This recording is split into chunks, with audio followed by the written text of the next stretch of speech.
Oh, ba't gising ka pa, Lara? Akala ko ba maaga kayong aalis bukas ng anak ko? Napatingin ako sa aking likuran nang marinig ko ang boses ng nanay ni Sophie. Nasa sala kasi ako at umiinom ng kape para makatulog ako. Baliktad kasi ako, yung iba para makatulog gatas ang iniinom, ako naman ay kape. Ewan ko ba kung bakit sa halip na magising ang diwa ko pag uminom ako ng kape. Nakakatulog naman ako, kaya sa tuwing hindi ako makatulog, umiinom talaga ako ng kape. Naupo si Nay Susan sa harapan sofa at tinitigan ako. Unang gabi mo na hindi kasama si Baby Lily, alam kong name mismo ang anak mo kaya hindi ka makatulog. Malumanay na saad nito sa akin. Mabilis na nanlabo ang aking mga mata dahil sa sinabi ni Nay Susan sa totoo. Kaya hindi ako makatulog, sobrang namimiss ko ang anak ko. Ang amoy niya, ang pag-iyak niya. Miss na miss ko na siya kahit wala pa siyang 24 hours na malayo sa akin. Sobrang miss na miss. Isa pa, ang sakit na rin ng mga dibdib ko dahil puno ng gatas. Hindi ko maikilos ang braso ko dahil sa kirot ng dibdib ko. Okay lang po ako, Nay Susan, ang mahalaga, magiging maginhawa po ang buhay ng Baby Lily ko doon sa ama niya. Garalgal ang boses na sagot ko kay Nay Susan. Ayoko nang makita nila ako ng kaibigan kong umiiyak. Wala rin naman kasing magagawa kung magmaungaw lang ako ng iyak sa harap nila. Napakabuti mong ina, Lara, ni minsan hindi mo naisip na ipalaglag ang mga anak mo kahit sobrang dami ng pagsubok na sinuong mo. Mabuti kang ina. Isang mapait na ngiti ang binigay ko kay Nay Susan. Napaisip ako, mabuti nga ba akong ina? Paano? Hindi ko kasi masabi sa sarili ko na mabuti akong anak. Pinaaral ako ng mga magulang ko, ginapang nila ako para makapagtapos sa pag-aaral. Tapos binaigo ko sila, nagpabuntis ako sa hindi ko kilala. Hindi ako mabuting ina dahil hinayaan kong malayo sa akin ang anak ko. Pero isang bagay lang ang alan ko. Kahit hindi ako mabuting ina, mahal ko naman ang mga anak ko. At handa akong gawin ang lahat para sa kanila. Pagak akong natawa, Nay Susan naman, wala pong mabuting ina ang ipamimigay ang anak niya. Kaya hindi po ako mabuting ina, irresponsible po ako. Nagyoko ko ang tingin sa hawak kong tasa ng kape. Pero hindi mo naman pinamigay si Baby Lily sa ibang tao, Lara. Sa ama naman niya, diba? Tsaka, wala ka lang pagpipilian kaya mo nagawang ibigay ang anak mo sa ama niya. Mabait, mabuti at mapagmahal kang ina sa mga anak mo. Sa part na yan, hindi mo dapat pagdudahan ang sarili mo. Sambit ni Nay Susan at tumayo na ito sa sofa. Oh, sige Maiwan, nakita dyan. Tulog na ako. Ikaw din, matulog ka na pagkatapos mong uminom ng kape. Pagtalikod ni Nay Susan ay saka ko palang hinayang bumuhos ang aking mga luha. Babalikan kita, Baby Lily ko, kukunin kita sa daddy mo pag mayaman na ako. Pero dahil purita pa si mama, dyan ka muna kay daddy mo. At least dyan naka-aircon ka at malambot na kama ang tutulugan mo. Plus, mamahaling gatas pa ibibili sa'yo ng ama mo. Leon na lang talaga ang iniisip ko para mabawasan ang bigat ng dibdib ko dahil sa desisyon kong ibigay ang anak ko sa ama niya. Sure akong hindi niya pababayaan ang anak ko. Anong sabi mo? Isa sa may-ari ng cabin resort na papasukan mo ang tatay ng mga anak mo. Seryoso ka riyan? Halos mabasag ang eardrum ko dahil sa lakas ng boses ni Sophie nang sabihin ko sa kanya ang ama ng mga baby ko, ay isa sa 6 tuplets na apo ng may-ari ng cabin resort, na papasukan ko. Oo, agad kong pinakita sa kanya ang screen ng phone ko kung saan naroon ang larawan ng isang masaya at malaking pamilya. Sikat at magaling na engineer ang tatay ni Andrew. Kaya naman kilala ang kanila sa mundo na ginagalawan nila, mundo ng may sinabing pamilya sa lipunan. Napatikip ng bibig si Sophie. Isa ba talaga sa mga pogi dito sa picture ang tatay ng mga anak mo? Wey, hindi nga, hindi makapaniwala na sambit nito. Hinayla ni Sophie ang buhok ko. Kaya naman pala nagawa mong magpaanak ng 2 beses Makalaglag panty naman pala talaga ang lalaking to. Ang gagwapo nilang 4. Kinikilig na sambit ni Sophie. Na starstruck sa kagwapuhan ng mga kapatid ni Andrew, ng ama ng mga anak ko. Oo, at yan ang problema ko, problema dong sambit ko. Agad na nagtaas ng tingin sa akin si Sophie. Bakit ka naman problemado kung tagapagmana pala ng cabin resort ang tatay ng mga anak mo? Hindi mo kasi alam saka, Hindi ko maaaring sabihin ang dahilan ko sa kaibigan ko. Wala nang dapat na makaalam ng dahilan ko. Ayokong pababain ang sarili ko at mas maawa pa sila sa akin. Hindi ko nga talaga alam, kasi nga hindi mo naman sa akin sinabi ang tungkol roon. Hinarap ako ni Sophie at pinagkatitigan ng mabuti sa mga mata. Sabihin mo nga sa akin, Lara, paano nga ba kayo humantong ng lalaking yun sa one night stand in the second time around niong dalawa ha? Hamon na tanong niya sa akin. Agad akong nag-iwas ng tingin sa kanya at hinablot ang phone ko sa palad niya. Nakalimutan ko na, saka. Tapos na yun, kaya wag na natin pag-usapan, Sophie. Ang dapat nating gawin ngayon, makapag-isip tayo ng paraan para sa problema ko. Para hindi ako makilala ng ama ng anak ko. Sa bagay, tama ka naman riyan, matagal nang tapos yun. Nakadalawang baby na nga kayo eh. Nag-isip si Sophie maaring solusyon sa problema ko. Oha, alam ko na. Sandaling pumasok si Sophie sa silid nilang mag-ina at paglabas ay may dala itong box. Ito ang solusyon sa problema mo, sure na hindi kanya makikila nito. Sambit ni Sophie habang pinubuksan ang box, mukhang lumang gamit ang laman. Ito ang tatapos sa problema mo. Pagmamalaking sabi ni Sophie sa katinaas ang wig na hawak sa ere. Kumunot naman ang noo. Wig. Aanhin ko naman ang wig. Anong gagawin ko riyan? Napapaisip na tanong ko. Aanhin ko naman ang wig na parang puo nangyari ng pagkakakulot at itim na itim pa, hindi ko tuloy maiwasang matakot eh. Kate cut ang wig. Hindi kanya pwedeng makilala, diba? So this wig is the solution of your problem. Nilagay ni Sophie ang wig sa ulo ko. Lion, bagay naman sa'yo. Mabuti na lang na itabi ko pa ang wig nato nang minsang gumanap ako sa school ng Betty La Fea. Pagjo-joke ni Sophie sa akin. Hinayla ako ni Sophie papunta sa salamin na nakasabit malapit sa bintana. Yan, bagay na bagay sa'yo, best. Ay, wait, may kulang pa yan. Kinuha niya ang salamin sa box. Don't worry, walang grado ang salamin na ito, props mo lang yan. Nang maisuot sa akin ni Sophie ang wig at salamin ng maayos. Napatitig ako sa aking sarili. Hindi kaaya-aya ang hitsura ko, pero pwede na. Malayong malayo na ang hitsura ko sa pagiging si Lara. Gusto mo lagyan kita ng makapal na kilay para Betty La Fea ang peg mo? Napaisip ako, mukhang mas maganda nga idea ni Sophie na lagyan ako ng makapal na kilay para mas hindi ako makilala ng tao na pinagtataguan ko. Sige, hinayaan ko lang si Sophie na ayusin ang mukha ko. At kahit nangangati at asiwa ako sa wig na nasa ulo ko. Here lang, titiisin ko na lang. Sayang ang sasahuran ko sa resort. Pero ang sabi naman ng kilala ni Sophie, sure na matatanggap ako sa trabaho. Ano, okay ka lang ba? Tiis lang, masasanay ka rin ng nakawig. Sabi ni Sophie sa akin nang mapansin nito na hindi ako komportable sa wig habang lulan kami ng jeep papunta sa resort na papasukan ko. Nilapit ko ang sarili sa kanya. Oo, Sophie, okay lang ako. Tsaka hindi naman yung suot kong wig ang problema ko. Bulong na sagot ko sa kaibigan ko. Ha, ano pala, kunot noo na tanong ni Sophie. Nahihiya akong nagtaas ng mukha sa mga taong nakasakay naming sa jeep. Sa mga tao dito sa jeep, tignan mo naman kung paano nila ako titigan. Napanguso na sagot ko. Nyek, ayun lang, natatawang sagot naman ni Sophie. Hinawit niya ang isang braso sa akin. Kirbels lang yan, girl, remember the reason kung bakit ka nasa katauhan ni Betty La Fea ngayon. Dahil sa trabaho at sahod. Layan ang laging ipasok mo sa kokote mo. Sabi nga nila, you don't have to please anyone. May magagawa pa ba ako? Wala naman, diba? Tsaka, kahit pagtawanan naman nila ako. Hindi naman nila ako kilala. Nakasakay ko lang sila dito sa jeep, hindi na kami ulit magkikita-kita. Tumpak ka riyan, girl. Kaya iyan mo na kung pinagtitinginan kanila.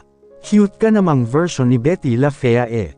Hanggang sa marating naming ang malaking entrada ng cabin resort na papasukan ko ay walang humpay ang tawanan naming ni Sophie dahil sa look ko. Paano naman kasi, napapa-second look ang mga taong nakakakita sa akin dahil sa hitsura ko. Oh, ayun na pala yung kakilala ko. Turo ni Sophie sa kakilala niyang staff ng cabin resort na naglalakad papunta sa direksyon naming dito sa receiving area ng resort. Hi Sophie, oh, nasaan na yung sinasabi mo na ipapasok mo? Diba ang sabi mo isasama mo siya ngayon? Tanong nito kay Sophie pagdating sa lamesa na kinaroroonan namin. Oo, kasama ko na nga siya Ate Delia. Nakangiti na sagot naman ni Sophie. Mabilis na nagpalingon-lingon tinawag ni Sophie na Delia. Siguro hinahanap nito kung sino ang tinutukoy ni Sophie na ipapasok niya ng trabaho. Nasaan siya? Attitude, ha? Ang usapan natin before 8 am narito na kayo. Taas kilay na saad nito. Kasama ko na siya Ate Delia, pinatolas ni Sophie ang nguso at tinuro ako. Shada. Putya naman Sophie, ano ba to? Nagbibiroan ba tayo dito? Ang sabi mo maganda yung friend mo diba? Bakit, ganito ang itsura ng kasama mo? Gusto kong magtampo dahil sa sinabi ni Delia. Bakit? Magaganda lang ba ang pwedeng mag-work sa resort na ito? Ang judgmental naman niya. Lumapit si Sophie sa kakilala niya at kumapit sa braso. Maganda naman siya Ate Delia. Kulang lang sa ayos. Sige na da, ipasok muna si Lara. Kailangan na kailangan niya ang trabaho. Pamimilit nito sa kakilala. Muli ay tinitigan ako ng Veron mula ulo hanggang paa. Sige nga, kaya ko naman siyang ipasok. Kaso, hindi ko siya mailalagay sa posisyong na pag-usapan natin. Sabi mo kasi maganda, sexy at kutis labanos kaya sa clubhouse ko sana siya ilalagay as cashier or crew. Pero dahil kulang sa pleasing personality ito, mag-cleaner na lang siya, para tago sa tao. Maganda rin naman ang sahod sa pagiging cleaning lady. Mas malaki pa nga minsan ang tip nun, saka ang kagandahan. Solo niya ang tip at wala siyang kaga. Paliwanag ni Ate Delia sa amin. Okay na po ako sa cleaning lady na trabaho. Kaya ko po, inunahan ko nang magsalita si Sophie. Mas okay na yung tagalinis ako at least hindi ko kailangan makiharap sa guests. Oh, yun naman pala. Game siya sa work kahit cleaner. Basta hindi ma-attitude sa trabaho, tatagal ka rito girl. Saad ni Ate Delia sa akin. Salamat po, sagot ko naman rito. Oh sige, alis na ako Lara. May trabaho pa ako. Column sa akin ni Sophie. Bye Ate Delia, ikaw na bahala sa friend ko, ha? Saad naman ni Sophie sa kakilala niya. Okay, sige ako na ang bahala sa kanya. Lumakad na palayo sa amin si Sophie. Sumunod ka sa akin girl, ipapakilala kita sa kanila. Narinig ko na sabi naman sa akin ni Ate Delia. Okay po, garalgal ang tinig na mabilis kong tugon rito. Huwag kang matakot sa akin, girl. Hindi naman ako nanganggay ng tao. Tawagin mo na lang rin akong Ate Delia since I'm older than you. Hindi lumilingon sa akin na saad nito. Okay po, Ate Delia. Hindi naman po ako natatakot sa inyo. Excited lang po akong pumasok ng trabaho dito sa cabin. Nahihiya naming tugon ko. Good, basta maging masipag ka lang dito sa cabin, tatagal ka rito. Pumasok kami sa maingay na kitchen sa malaking clubhouse dito sa cabin resort. Maingay dahil maraming guests ngayon. Sandamakmak ang mga nakapila na gawain sa loob ng kitchen. Siguro dahil weekend kaya maraming guests talaga. Everyone, listen, she's Lara. Bago siya dito at sa housekeeper posisyon siya ma-assign. Kaya be good to her, okay. Pakilala ni Ate Delia sa mga katrabaho namin dito sa resort. Sandaling napatingin ang mga ito sa akin. Kahit hindi magsalita ang mga ito sa itsura ko. Alam kong pangit na pangit sila sa akin, kahit ako naman ay surang-sura sa itsura ko. Pero mas mabuti na ito. At least, mas makakalapit ako sa anak ko kung sakali na dadalhin siya dito sa resort ng tatay niya dahil fresh air sa lugar na ito. Oh, susi yan ang cabin number 1. Pumunta ka ngayon doon at linisin mo ng mabuti ang cabin dahil may darating na special na guest ang magche-check-in roon. Linisin mo ng mabuti okay, yung mabuting mabuti at pabanguhin mo. Nakapamewang nautos sa akin ng kasamahan ko sa trabaho na siyang tinalaga ni Ate Delia para e-train ako sa trabaho bilang housekeeper. Ang sabi ni Ate Delia, hindi tumatagal magtrabaho dito ang tao na ma-attitude. Bakit may naiwan na isa? Kung kausapin ako ng kaharap kong babae ngayon akala mo naman tagapagmana nitong resort. Grabe kung magbigay ng utos sa akin, tinalo pa si Ate Delia na pinakamataas dito sa resort. Dahil bago pa lang ako at ayokong patulan ang kagaspangan ng ugali niya. Hindi ko na lang ito pinansin sa kabastusan ng pakikipag-usap at pakikitungo niya sa akin. Tutal bago pa lang naman ako dito sa trabaho, kaya pagbibigyan ko muna siya. Okay sige, kinuha ko ang susi sa palad niya. Gusto ko sanang sabihin sa kanya, ang pagkakarinig ko kasi nasabi ni Ate Delia kanina, assist niya ako, samahan at turuan sa mga dapat kong gawin dahil nga bago pa lang ako. Pero heto't ako na ang pinapakilos niya ng mag-isa. Ayon ang cleaning materials and equipment, dalhin mo lahat ang mga yan dahil kailangan mo yan. Turo nito sa naka-ready ng cleaning materials at equipment na gagamitin ko. At least naman hinanda na niya ang mga ito para sa akin, kahit doon man lang may naitulong siya sa akin. Tahimik at walang kibo naman akong lumapit sa cleaning materials at equipment na tinuro niya sa akin at hinawakan na ang mga ito para mag-ready ng umalis. Mas gusto ko ang magpagod sa paglilinis kaysa ang makita ang mukha ng boss kong trainer. Ganito ang gawin mo, sa itaas ng cabin ka muna magsimulang maglinis, dahil yun ang gusto ng guest na nag-say check-in doon. Basta sa itaas muna, then next sa ibaba. Maliwanag ba? Mabilis akong tumanggaw-tango sa kanya. Okay, loud and clear. Ngiti kong tugon at tinalikuran ko na siya. Nilagay ko ang susi ng cabin 1 sa bulsa ng uniform na suot ko habang buhat ang mga gagamitin ko sa paglilinis. Inisa-isa kong tingnan ang number ng cabin, kaya naman napangiti ako nang makita ko ang nakasulat na cabin 1 sa pinto. Finally, nakita rin kita. Masayang sambit ko. Malayo rin kasi ang nilakad ko para marating ang cabin 1. Kasagsagan pa ng tirik ng araw kaya naman talagang tagaktak ang pawis ko ngayon. Nilabas ko ang susi sa bulsa ko at sinusyan ang pinto. Tulad ng bilin sa akin ng boss kong trainer, sa itaas muna ako magsisimulang maglinis. Muli kong nilock ang pinto saka ako diretso ng paglalakad paakyat sa itaas ng cabin dahil sa aking pag-aakala na mag-isa lang ako rito sa loob. Nang ganap na akong nasa itaas. Walang pinto sa itaas ng cabin. Kaya naman para akong natuklo ng ahas at natulos sa aking kinatatayuan hawak ang cleaning materials and equipment sa eksenang inabutan ko. Napakurap ako at napanganga. Pakiramdam ko ay tumigil ang aking paghinga at napako ang mga mata ko sa lalaki at babae na magkapatong sa ibabaw ng kama. Wala sa aking sarili na nabitawan ko ang cleaning materials at cleaning equipment, nang marinig kong tinawag ng babae ang pangalan ni Andrew. At dahil sa nangyari, malakas na lumikha ng ingay ang pagkahulog ng aking mga dala kaya naman sabay silang napatingin sa akin. Who is she, Andrew? Sambit ng babae at agad na inabot ang kumot sa kabinalot ang hubad na katawan. Walang kini naman na tumayo si Andrew mula sa ibabaw ng babae at saka hubot-hubad na humarap sa akin. Hoy pangit, tanga ka ba? Hindi mo ba nakitang may ginagawa kami rito ng kasama ko? Bakit nakatunganga ka lang yan? Layas! Ang tiyim pa nga na sigaw sa akin ni Andrew ang nagbalik sa aking ulirat sa nangyayari sa paligid ko.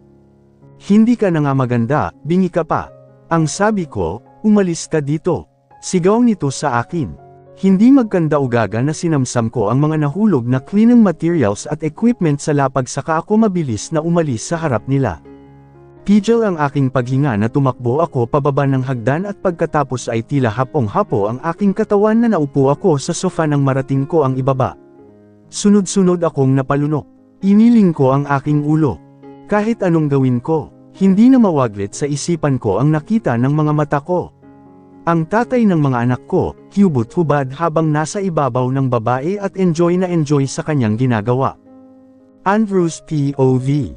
Get up. We're done. Sambit ko sa babae na kasama ko dito sa kama. Kanina nag-e-enjoy ako sa kanya, pero dahil sa pangit na babae na yun, nawalan ako ng gana. She's pretty and sexy, kaya kahit paano I enjoyed her. Pero nasira talaga ang mood ko dahil sa asungot na pangit na iyon. Bulag ba siya para hindi niya makitang may gingawa kami ng kasama ko? Saka bakit naman niya naisipan na linisin ang cabin ko ngayon kakapulines ko lang nito kahapon dahil sinabi kong darating ako ngayon. Damn it, she will pay for this. Sinira niya ang mood ko. Nakasimangot na tumayo si Therese sa kama. But Andrew, we're not yet done. Hindi pa ako satisfied ikaw ba okay na yun sa'yo? Dismayado na tugon ni Therese. Agad ko naman nilayo ang aking sarili. I will call you again Therese. Wala na ako sa mood, next time na lang. Inalis ko ang protection na nakabalot sa alaga ko at tinapon iyon sa trash bin. Magbihis ka na Therese, I need to rest so you can go. Lumakad ako sa aking closet at kumuha ng damit na maisusot. Kailangan kong turuan ng leksyon ang nerd na cleaning lady na yun. Kailangan alamin niya ang salitang privacy sa mga guests nitong resort ni Mamita. Baka mamaya pati sa ibang cabin ay gawin niya ang pumasok ng walang paabi at maka-invade ng privacy ng ibang guests. I need to report her, ang kapabayaan niya sa trabaho. Laris POV. Lutang at naluluha akong bumalik sa office para sa mga staff ng resort. Hindi ko naman gustong guluhin ang ginagawa ni na Sir Andrew sa kasama niyang babae. Ang sabi kasi sa akin ng kasamahan ko sa trabaho ay walang tao sa cabin 1. At mahigpit pa nitong utos na unahin kong linisin ang itaas na bahagi ng cabin dahil yun ang gusto ng guest na mag-check-in sa cabin 1. Hindi ko naman alam na si Andrew pala ang tao na tinutukoy nito. Pumasok ako sa office at wala akong pinagsabihin ni isa sa kanila sa takot ko na mawalan ako ng trabaho. Hanggang sa marinig kong tinawag ako ni Ate Delia. Tapos ka na ba maglinis, Lara? Tanong nito sa akin. Hindi pa man ako nakakasagot sa kanya ay muli itong nagsalita. Kung tapos ka na, mag-lunch break ka na muna. Sabi nito. Dahil lutang pa rin ako sa nangyari sa akin sa cabin 1. Tumango na lang ako kay Ate Delia, kakausapin ko na lang mamaya iyong kasamahan ko sa trabaho kung bakit ginawa niya iyon sa akin. Sige po Ate Delia, libre ang food dito sa resort sa mga tauhan kaya naman gusto kong magtagal magtrabaho dito. Malaki ang masa-save kong pera. Plus, pwede din akong magstay in dito dahil may room para sa mga staff at tauhan ng resort. Pwede naman akong sumaglit sa bahay para bisitahin ang anak ko. Hindi naman pababayaan ni Nay Susan ang anak kong si Liam kaya panatag akong magtrabaho at kahit magstay in ako dito sa resort. May isang malaking bahay dito para sa lahat ng staff na stay in. Pagpasok ko sa loob ay naabutan ko ang babae na trainer ko. Nakita kong ngumisi ito habang nakafocus sa pagkain tapos nakataas pa ang mga paa sa silya na parang nasa bahay lang. Lumapit ako sa kanya at agad na humila ng silya saka naupo sa harapan niya. Bakit hindi mo sa akin sinabi na may guest na pala sa cabin 1? Alam mo ba ang nangyari? Umakyat ako sa taas para maglinis. Tapos napatigil ako sa aking pagsasalita. Hindi ko na kailangan pang sabihin sa kanya ang lahat. Hindi ko nakasalanan kung pinagalitan ka ni Sir Andrew, bakit? Ano ba ang ginawa mo, Aber? Pumasok ka ba nang hindi man lang nag-doorbell sa cabin 1? Kiba't balikat na tanong nito sa akin habang abala sa screen ng phone niya at ngumunguya.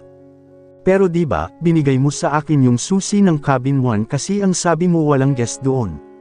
Kaya hindi na ako kumatok or nag-doorbell sa pinto dahil umasa ako sa sinabi mo na walang guest sa cabin 1. Sambit ko. Malakas ito na tumawa. Ang tanga mo naman pala, syempre dapat pa rin talaga na kumatok or mag-doorbell ka kahit may hawak kang susi.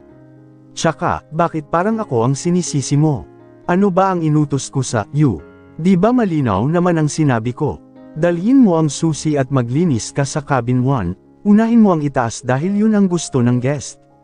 Now, sige nga, saan doon sa mga bilin ko sa iyo ang sinabi ko na huwag kang kumatok sa pinto? Wala di ba? Tonta. Hindi ako nakaimik. Pangit na nga, bobo ba? Mapanglait na mahinang sambit nito pero narinig ko ang sinabi niya. Tinitigan ko siya ng masama. Sige lang, pagbibigyan kita ngayon dahil unang araw ko pa lang sa trabaho. Ayokong masira si Sophie kay Ate Delia kaya for now. Titiisin ko muna ang wag kang patulan babae ka. At least ngayon alam ko na kung ano ang tunay na kulay mo. Sorry, hindi ko lang siguro naunawaan ang sinabi mo. Ayokong ibaba ang pride ko sa pagkakamali na alam ko naming sinadya niya.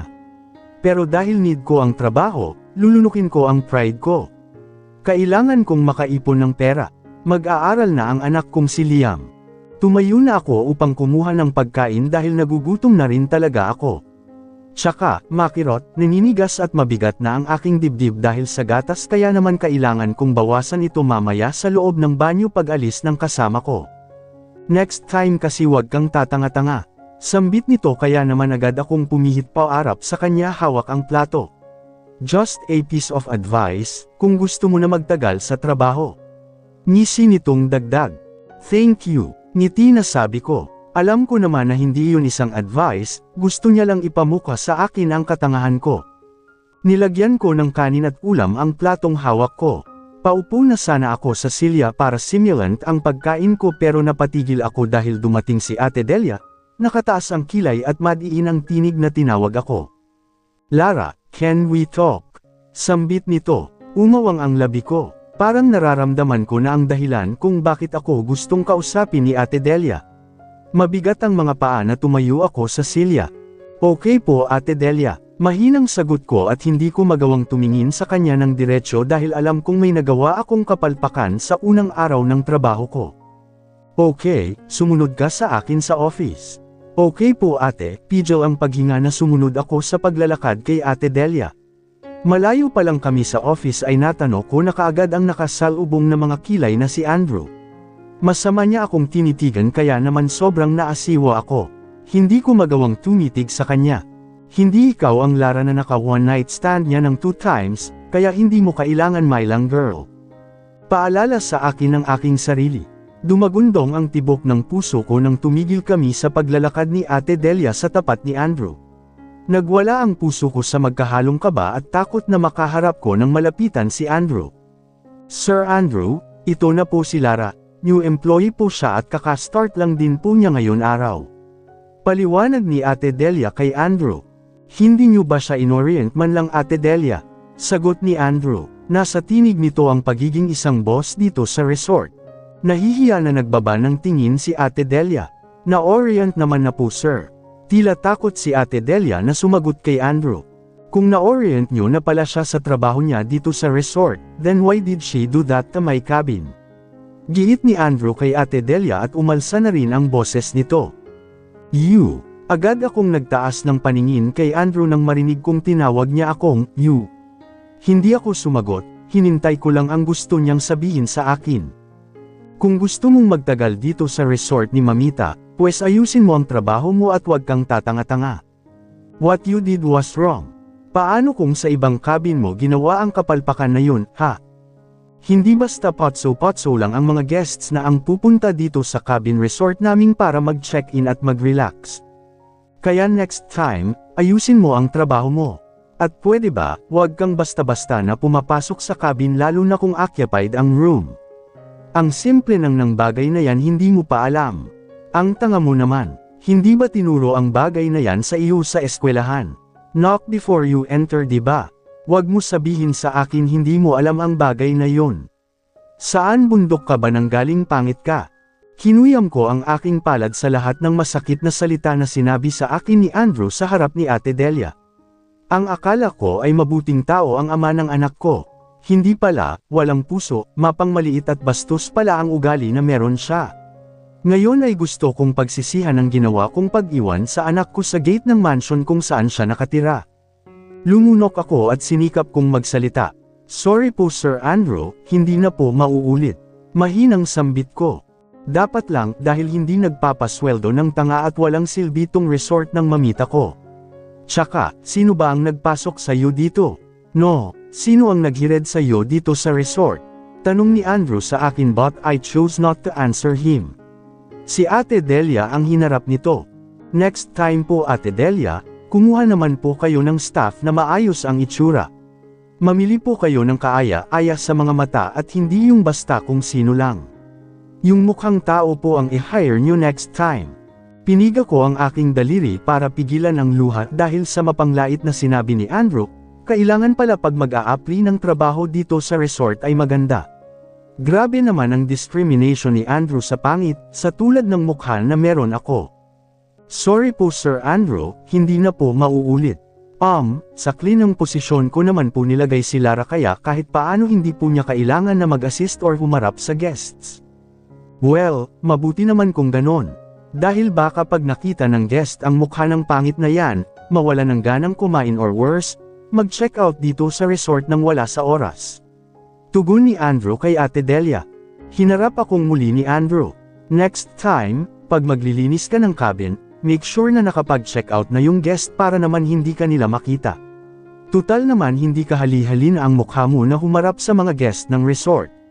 Muli ay mapanghiyak na paalala sa akin ni Andrew. Mapait akong ngumitan sa kanya at tumango. Okay po Sir Andrew, sorry po. Sambit. You hate your smile, ang pangit mo. Mabilis na tugon sa akin ni Andrew. Si Ate Delia naman ay nagpatay mali siya na lang na walang narinig. He hates my smile dahil ang pangit ko. Nanliliit ako habang kaharap ko si Andrew dahil sa mga mapanghirit niyang mga salita na binitawan sa akin. Tinakpan ko ang aking nakangiting labi. Sorry po, sambit ko nang nakatikip ang bibig. Sorry po Sir Andrew, hindi na po mauulit. Saad naman ni Ate Delia. Sige na Ate Delia, alisin mo na sa harapan ko ang pangit na yan. Nasusuka ako pag nakikita ko ang mukha niya. Okay po Sir Andrew. Agad akong hinailan ni Ate Delia palayo kay Andrew. Fair na Lara, halos masabsob ako sa paglalakad dahil nabigla ako sa ginawang paghila sa akin ni Ate Delia. Pagpasensyahan mo na yun si Sir Andrew, ganun lang talaga ugali nun. Hindi lang talaga maganda ang tabas ng dila pero okay naman siya. Nagmana lang talaga sa bibig ng mamita niya. Wika ni Ate Delia sa akin habang naglalakad kami pabalik sa bahay ng mga staff. Tumigil sa paglalakad si Ate Delia at hinarap ako. Teka, ano ba kasi ang ginawa mo at G sa'yo si Sir Andrew Halara? Tanong ni Ate Delia habang mariin nakatitig sa akin. Ngumiti ako. Wag na lang po natin pag-usapan Ate Delia, sagot ko naman sa kanya. Let me guess, nakita mo bang may ginagawa si Sir Andrew sa loob cabin niya? Ngisi na sambit ni Ate Delia. Hindi lang ikaw ang naka-experience ng ganyan senaryo, pangilan ka na rin. Dahil sa aking narinig ay napatango ako. Opo Ate Delia, nakita ko po kasing magkapatong si Sir Andrew at ang babae na kasama po niya sa cabin 1. Sambit ko. Ganyan talaga yan si Sir Andrew, kaya ikaw, next time. Pag nandyan si Sir Andrew, huwag kang basta-basta pumapasok sa cabin 1. Maharot kasi iyan si Sir, kaya kung magstay man siya dito sa resort. Sure na may kasama siyang babae sa loob ng cabin.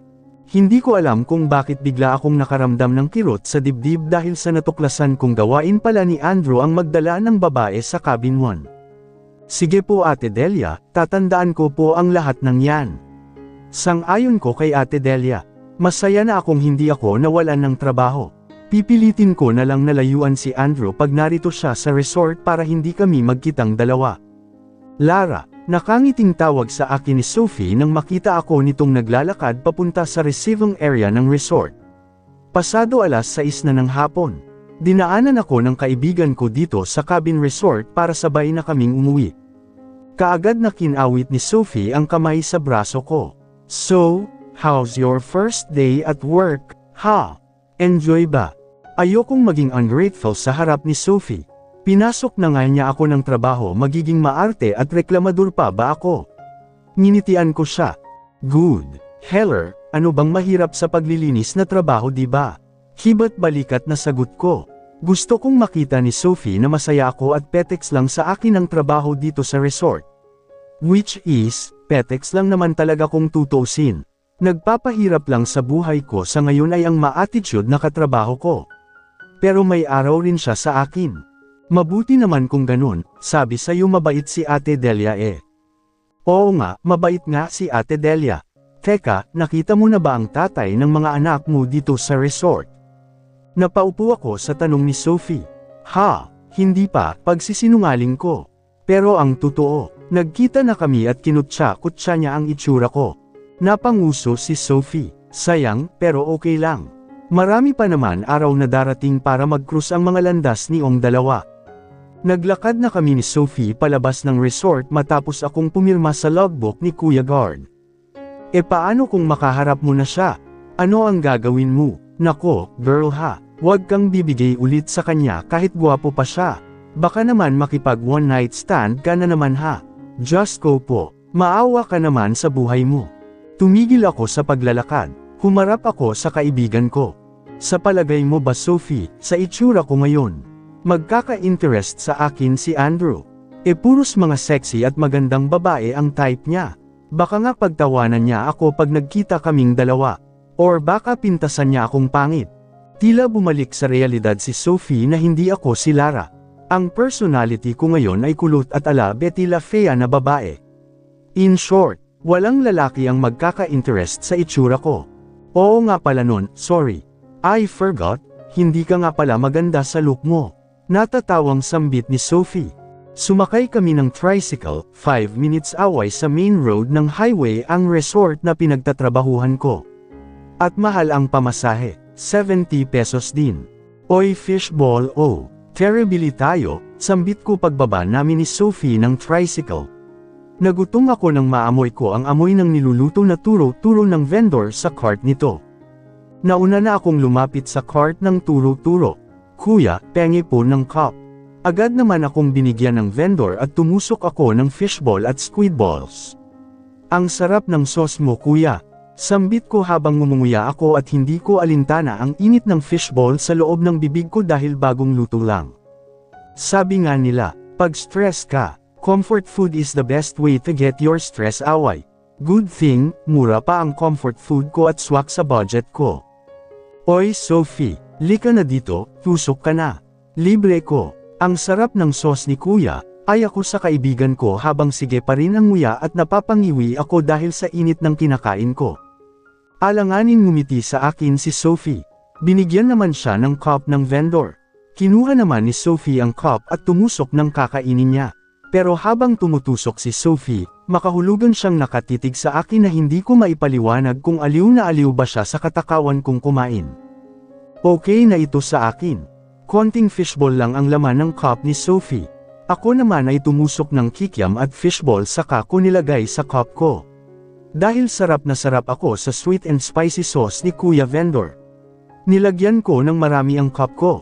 Bumili din ako ng 2 bote ng mineral water para naman may panulak kami ni Sophie pag nakasakay na kami sa jeep mamaya.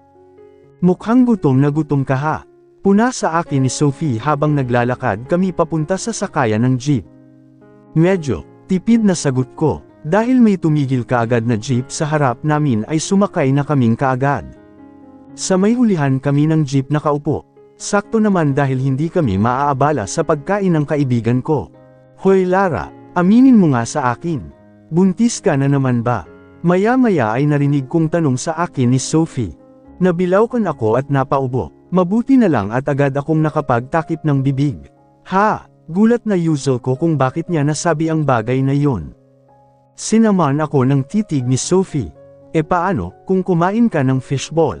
Daig mo pa ang hindi nakakain ng turo-turo ng 1 taon. Para kang naglilihi eh. Samantalang nung nakaraan gabi lang kumain tayo ng fishball doon sa kanto sa may atin diba? Haliwag ni Sophie. Lara naman, tama na ang 2 bata. Saka, 1 month old pa lang si baby Lily, please naman. Huwag ka munang magbuntis ulit. Maawa ka naman sa sarili mo. Napatingin sa gawi namin ang ilang mga kasakay namin ng jeep na nakarinig sa sinabi ni Sophie. Napatingin sila sa akin, marahil sa isip ng mga ito. Grabe naman ang babae na ito. Hindi na nga kagandahan. Ang hilig pang kamimi sa lalaki. Hindi ako buntis no. Ang judgmental mo. Agad nagiit ko. Masarap lang talaga yung sauce ng fishball ni Kuya Vendor. Napanguso ako. Kinuha ko ang bote ng mineral water at umimon. Pinagpawisan tuloy ako dahil sa kaibigan ko. Napakamot naman sa ulo si Sophie. Sorry naman, pero masisisi mo ba ako kung pag-isipan kita na naglilihi ka na naman? Ganyan na ganyan eh kasi pag naglilihi ka eh. Hindi po ako buntis, okay. At hindi na ako magpapabuntis sa lalaking, yun kahit kailan. Never na. Nax. Pag sure lang baka mamaya isang ngiti lang sa'yo ng gwapong tatay ng mga anak mo. Makalunok ka na ulit ng pakwan. Pang-iinis ni Sophie sa akin. Nawalan ako ng ganang kumain ng fishball nang maalala ko kung gaano kagaspang ang treto ni Andrew sa akin kanina. Hindi na niya ako mabubuntis kahit kailan. Nasaktan ako ng sobra sa mga salitang binitawan ni Andrew kanina. Nakita ko ang ugali niya. Hindi maganda. Yung pagiging womanizer niya, alam ko na yun eh. Pero yung manghamak siya ng tao dahil sa lang pisikal na itsura. Red flag na siya sa akin. Kinuha ni Sophie ang phone at nagdot-dot sa screen ng phone niya. There, I take down your words.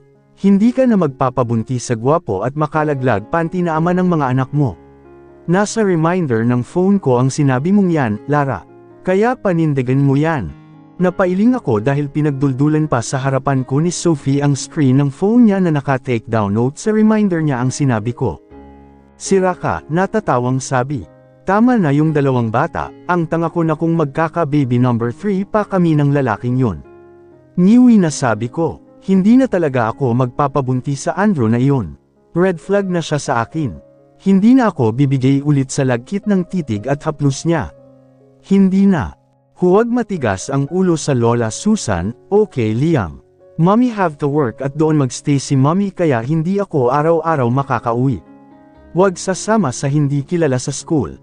Wait mo lang lagi si Lola Susan or si Ninang Ganda. Makinig kay teacher at mag-behave. Mag-aral ng mabuti sa school at huwag makipag-away. You understand what I say Liam? Mahabang paliwanag ko sa anak ko. 3 oras lang naman siya na mananatili sa daycare center. Malapit lang rin sa bahay ang school kaya naman hindi mahihirapan si Nay Susan at si Sophie na ihatid sundo ang anak ko. Pamilya na kami kung ituring ni Sophie at ng nanay niya kaya naman alam kong aalagaan nila ng mabuti si Liam. Opo mommy, sagot naman sa akin ng anak ko. Nay, Sophie, kayo na ang bahala sa anak ko. Pag may problema, tawagan niyo po akong kaagad. Lumapit sa akin si Nay Susan. Hinagod niya ako sa aking likuran. Huwag kang mag-alala sa anak mo, Lara. Kami na ni Sophie ang bahala sa kanya. Mag-ingat ka sa trabaho mo. Ani Nay Susan sa akin. Sus, ano ka ba Lara, tingin mo pababayaan namin ni nanay ang inaanak ko? Kami ang bahala sa kanya. Basta pagbutihin mo ang trabaho mo at wag na wag mong kalimutan yung sinabi mo. Si Sophie na kumukuyakoy ang paa habang umiinom ng Milo. Sinabi ko, kunot noo na sambit ko. Hindi ko kasi magets ang ibig sabihin ni Sophie. Yar tayo sa iyo Lara. Natulog ka lang kagabi, nakalimutan mo na kaagad yung sinabi mo. Paano pa kaya kung makaharap mo siya? Kumaibot ang isang bahagi ng aking labi. Gets ko na kung ano ang tinutukoy ni Sophie. Yung tungkol kay Andrew. Hindi ko nakalimutan yun. Hindi ko lang na-gets yung sinabi mo. Inayos ko ang bag ng anak ko. Mabuti naman kung ganun, sambit ni Sophie at tumayo na rin ito. Lumapit sa salamin na nakasabit sa dingding saka nag-apply ng lipstick. Kumuha ako ng 3,000 sa aking wallet at inabot ko kay Nay Susan. Nay, kayo na ho ang baalang mag-budget nito para sa pambaon ng anak ko. Nahihiyang sambit ko. Mabilis na napatingin si Nay Susan sa palad kong may hawak na pera. Masyadong malaki ang 3,000 Lara. Tama na itong 1,000 total malapit lang naman dito sa bahay ang daycare center. Kumuha ng 1,000 si Nay Susan sa palad ko. Itabi mo na ang perang yan, hindi ba't kailangan mong mag-ipon para sa bunso mo? Gamaan ang aking puso dahil sa kabutihan ni Nay Susan. Salamat po Nay, babawi po ako pag may ipon na po ako. Hindi ko tuloy mapigilan ang aking sarili na manggilid ang luha. Hoy Lara, hindi ba sinabi ko na sa'yo? Dito sa bahay, bawal ang madrama. Hindi ka naman artista para umawari yan.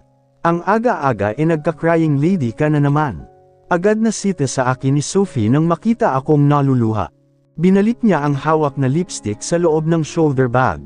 Humalik siya sa anak ko. Behave ka kay mother okay, Liam. Mamaya may pasalubong sa'yo si Ninang Ganda. Bilin nito sa bata. Tapos ay kay Nay Susan naman siya humalik sa pisngi. Nay, gora na po kami. Ingat kayo dito sa bahay. Huwag na rin po pala kayo magluto ng hapunan mamaya. May date kami nung isang boylet ko. Magpapatake out na lang ako ng maraming food para may hapunan tayo mamaya. Nginiti nitong sabi at sinabayan pa ng kindat sa ina. Ikaw talagang bata ka o, napapailing na lang na sabi ni Nay Susan sa anak. Ganun po talaga Nay, bago nila ako makuha. Maglabas muna sila ng anda. Pilyang ngunit magalang na tugon ni Sophie sa ina. Natutuwa talaga ako sa samahan ni Sophie at ng nanay niya. Sana pag malaki na ang mga anak ko. Pareho nila kaming parang tropa or magkaibigan lang kung magturingan. Pero yung respeto bilang mag-ina ay naroon pa rin. Pinalo ni Nay Susan sa puwet si Sophie. Umayos ka Sofia, babala nito sa anak. Natawa naman si Sophie, dahil madalang sa patak ng ulan siya kung tawagin sa buong pangalan ng ina. Niyakap ko naman ng mahigpit ang anak ko. Behave ka dito sa bahay Liam. At palagi kang makinig kay Lola Susan at Ninang Ganda. Huwag mo rin kalimutan ang mag-pray bago matulog. Bilin ko. Yamakap naman pabalik sa akin si Liam. Yes, Mommy. Magbeba Avenue po ako. Humalik sa pisngi ko si Liam. Ingat ka po sa work mo, Mommy. Bago pa ako maging emosyonal, nilayo ko na ang aking sarili sa anak ko. Gosh! Hindi naman malayo ang resort na papasukan ko. Almost 45 minutes lang ay makakauwi na ako kaagad kung may problema. At sinabi ko na rin kay Ate Veronica na tuwing Sunday ng gabi ay sasaglit ng uwi sa bahay para makita ang anak ko.